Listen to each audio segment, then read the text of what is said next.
Hello mga sisi loves! Another luto serya naman. Ano pa nga bang gagawin? At kumakain tayo everyday. So, no choice tayo kundi magluto ng magluto.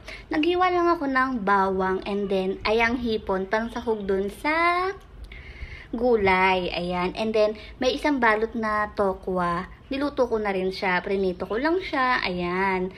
Tapos, alam nyo ba, yung mga gulay dito, bago nyo sila lutuin, ayan, huhugasan nyo muna sila ng harina. Sa atin, di ba kasi diretso luto, ganyan. Dito, hinuhugasan talaga muna nila ng harina. So, dito ko lang din naman natutunan yon. And then, ayan, hindi ko alam kung anong tawag sa gulay na yan. Pero masarap siya, gisa-gisa lang, ganyan. Yan yung nilagyan ko ng hipon.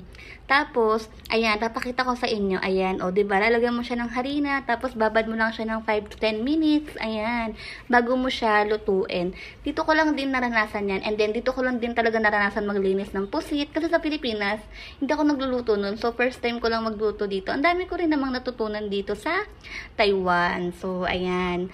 Ang pinunta ko pala dito, kusinera, hindi pala caregiver.